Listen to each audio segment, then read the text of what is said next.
That's saucy. Model Mikaela Testa seductively eats a burger and drips sauce over her ample cleavage. This is not my jacket of choice. Victoria Beckham begs fans not to judge her as she dons husband David's spicy coat for drive around their countryside garden. OnlyFans and Horses icons share jolly reunion almost 20 years after final episode aired.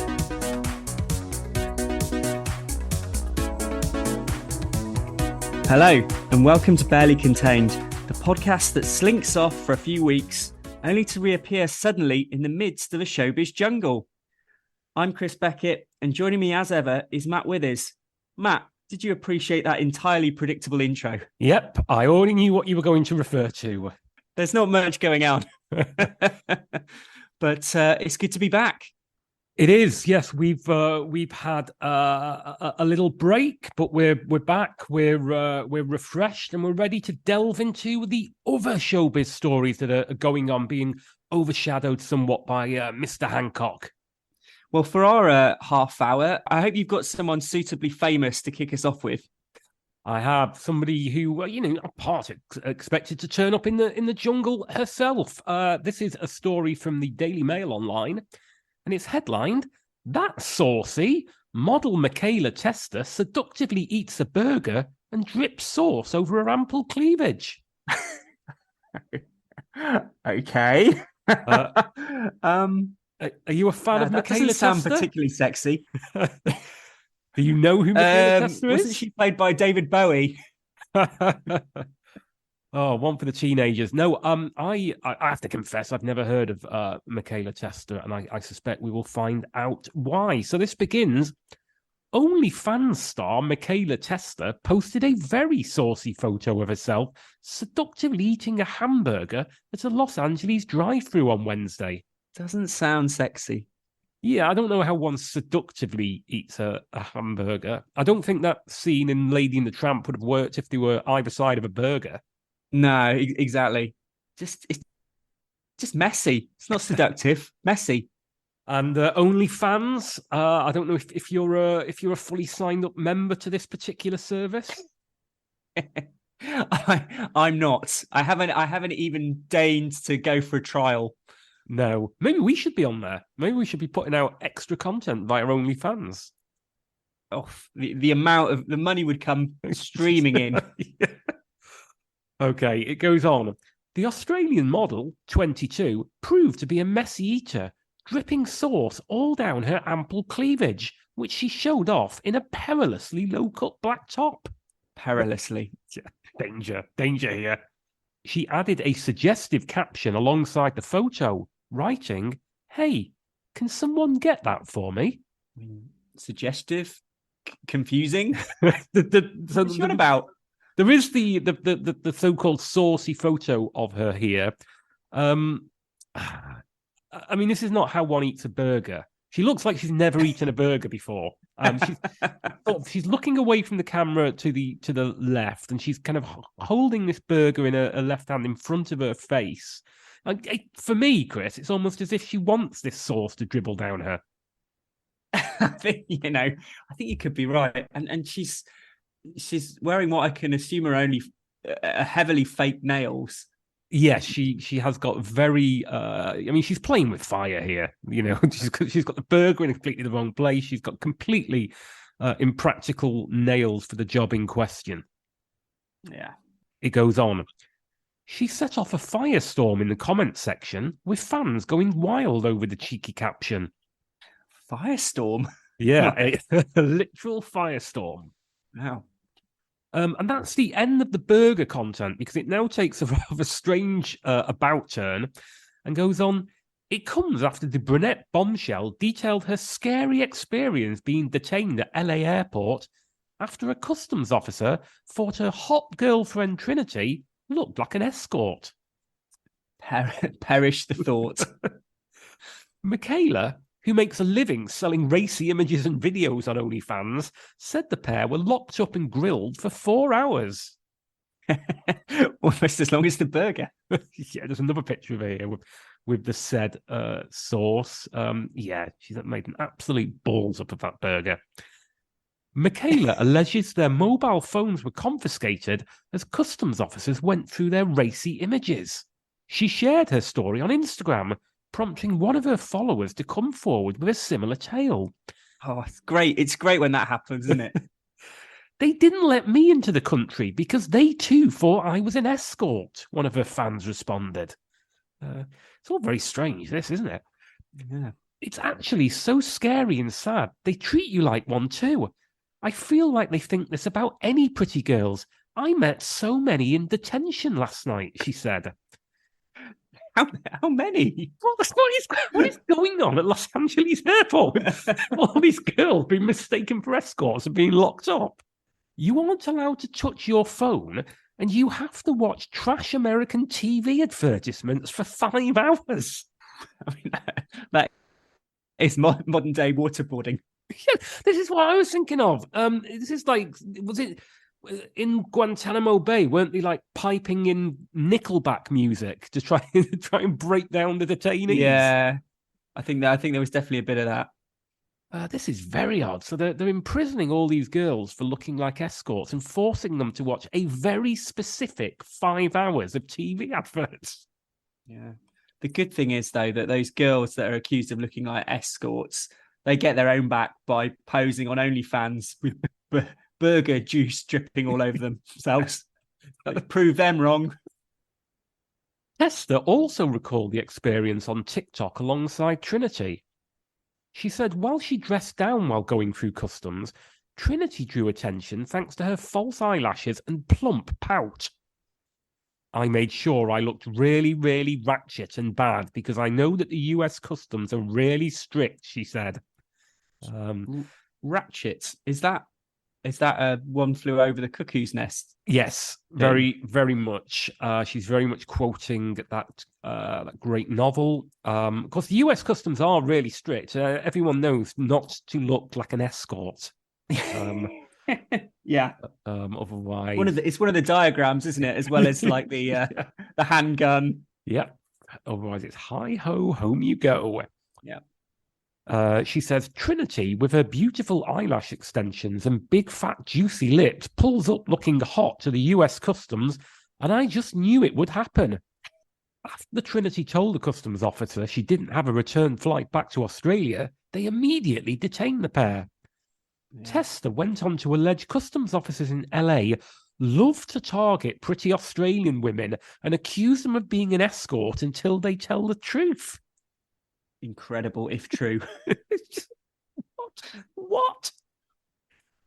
I have so many Australian girlfriends who have spent days in that detained room being told that they're escorts and to just tell the truth, and they don't even get sent home anyway, but I know so many girls that have been sent home, she said. I'd love to hear the list. She branded the officers as unprofessional and said they ordered her not to look at them as their colleagues laughed at explicit content they found on their phones. That is the end to that really, really very odd story. Yeah. Some comments. I'm skipping a few here. Pedro DP from Australia said, this would be a better article if someone popped up from behind the back seat and pushed the burger in her face.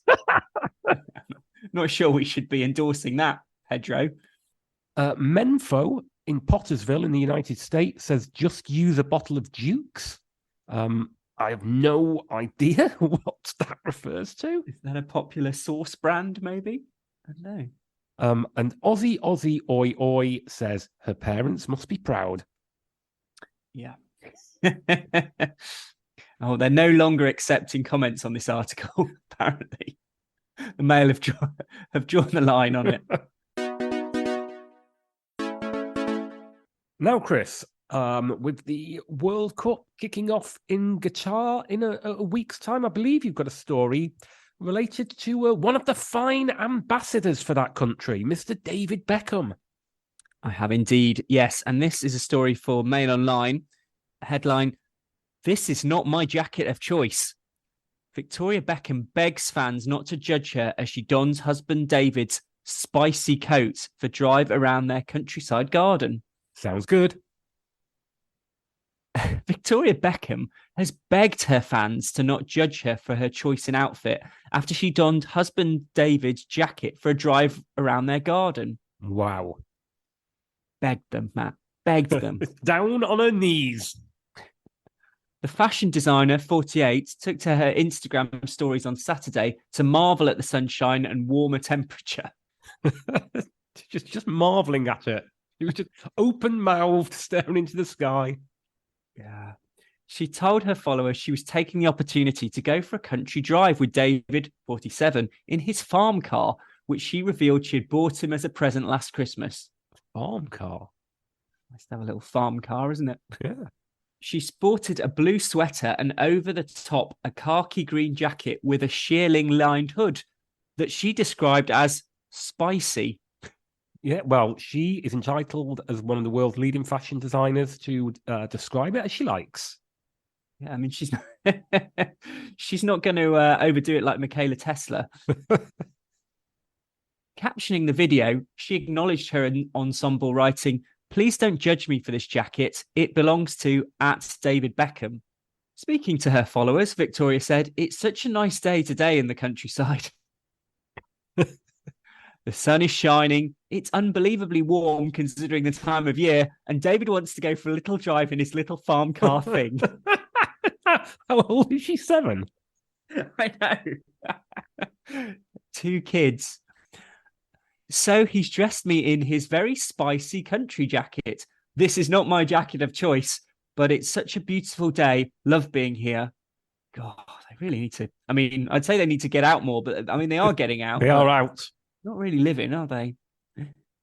Then she showed David in his vehicle and continued, "So here it is. Here is his little car thing.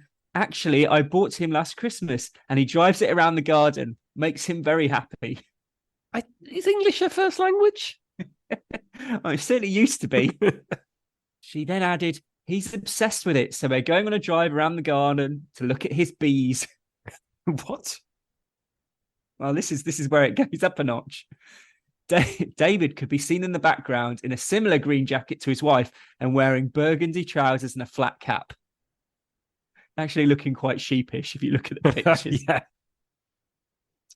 The footballer fell in love with beekeeping after installing a hive in his garden during lockdown. How peculiar. Victoria and David bought their stunning £6 million mansion in the Cotswolds together back in 2017. With blood money. Yes, exactly. But yeah, not any more about the bees. I was quite hoping to, have a little bit more take on Honey and, his how he handled them. But yeah, no. I'd like to delve a little bit more into that and a little less about his little farm car. Little farm car. And oh no, there are some comments. I thought there weren't. Sharon 212 in Dublin said, "No wonder Brooklyn turned out the way he did. This woman seems to only have 4 words in her vocabulary. So literally obsessed." And David. BritVic66 in Bloomington in the United States says she needs to borrow one of his wigs. She's going bald as a coot. Have you got wigs? I don't think there's any evidence that David Beckham wears a toupee. Oh no. And Howdy Gal from London says, "Jesus, Victoria, move your neck." Move your neck. Is that somebody, they mean like wind your neck in and they've got the phrase wrong? Move your neck, mate. Move your neck. It's going to be my new catchphrase. What have you got for us to close this out? I have got a story from the metro.co.uk and it's headlined, "Only Fools and Horses icons share jolly reunion almost 20 years after final episode aired." That'd be good. And it begins, "It might be almost 2 decades since the final episode of Only Fools and Horses aired, but the love for the classic sitcom continues to hold strong among fans and cast members alike. Mm-hmm. From 1981 until 1991, David Jason and Nicholas Lyndhurst starred as half-brothers Derek Edward Delboy Trotter and Rodney Charlton Trotter, respectively, in the show set in South London that followed the duo's efforts to find fortune in their lives. Wow, thanks, Wikipedia. Yeah. Chiming in early. And that's a Control-C, Control-V for your second part. The actors reprised their roles in several Christmas specials leading up to the early 2000s, with the final episode coming out on December the 25th in 2003, as well as appearing in a variety of specials. There's been a bit of copy and pasting there that's gone wrong, I think. The passion for OnlyFans and Horses has continued to endure throughout the years, spawning a West End production, a spin-off, and a prequel series. During a recent convention, several of the cast members, including Philip Pope, Michael Fenton, Daniel Peacock, and Patrick Murray, were spotted reuniting, with one photo taken at the event showing them beaming for the camera with a delighted fan. So it sounds like we've got all the key cast members then. literally none of those people I've heard of. I mean, I'd be more impressed if I could see like Uncle Albert's corpse. I mean, how would anyone? I'm looking at the pictures here. How would anyone recognize any of these people? So by the stars of the cast, we've established not really any of the main ones. Yeah. Patrick, who starred as Mickey Pierce in the series, looked dapper in a black hat, suit and tie, giving a cheerful thumbs up to the camera. Now, okay. Mickey Pierce, I do remember. And what's quite, I don't know if it's charming or sad, is the actor who played him still literally dresses exactly the same as he did in the show. I think that may be the same hat. Yeah, I mean, to be fair, it's a convention, so I think we can cut him a little bit of slack. Give the fans what they want. Exactly, and especially if you're by far from the best known member of the cast. Yeah, but he, as we will see now, is by far the best known member of this particular group of cast members. Yes. It goes on. Philip played Tony Angelino on Only Fools, while Michael depicted Alan Perkins, and Patrick portrayed the character dubbed Mental Mickey on the sitcom. Who? Tony Angelino? Alan Perkins? Nope. Mental Mickey? That's a name very much of its time, isn't it? Yeah. Wow. So I don't recognise names. I don't recognise the pictures. The excited fan named Sam Thorpe wrote in their Instagram caption, "Great Only Fools and Horses evening in Hull tonight. Was great to meet some of the cast, including Philip Pope, a.k.a. Tony Angelino, Michael Fenton Stevens, a.k.a. Alan Perkins, who I also know best for his role as Sir Henry in Benidorm, Daniel Peacock, a.k.a. Mental Mickey, and finally Mickey Pierce himself, Patrick Murray." Yeah. I mean, Matt, you're quite a aficionado of Only Fools. So the fact that, some of these names are kind of passing you by, suggests that they're not real. They've been in maybe half an episode max. Yeah, I do not recognise any of these. But what is brilliant? I mean, that's pretty much the end of it. What is fantastic is at the top they've done two pictures which are kind of like, they presented it as if it's before and after, so as they were at the time and now. The problem is that the first picture shows Dilboy, Rodney, and Uncle Albert, and the second picture shows this bunch of nobodies. Yeah. There's not much you can infer from it, other than the fact that Nicholas Lyndhurst and David Jason are not going to take themselves for a midweek night to Hull. No, they've decided they're washing their hair. Oh dear. Well, that's me done for this fortnight, Chris. But it's been good to be back, hasn't it? Yeah, absolutely. I've missed it and missed the listeners. Hopefully, we can do this a bit more regularly. Yes, we will indeed endeavour, dear listeners. But until the next episode, Chris, what should said listeners be doing? Well, they should definitely be going to Twitter at @barely_pod. We don't have a blue tick, but to be honest, that really doesn't matter. Or they could go to Facebook, Barely Contain the Podcast, and get their social media fix there. And maybe very soon you'll be able to find us on OnlyFans alongside Mikaela Testa, seductively tucking in to our burgers. In the interim, please do subscribe to us on your podcatcher of choice. We're on all of them. We're on your Spotify's, your Googles, your Amazons, all the big ones and the small ones too. And leave us a review. 5 stars would be awfully, awfully kind of you. Until then, it's just time to say farewell, Chris. Yeah, farewell, Matt. Bye-bye. Take care. Bye.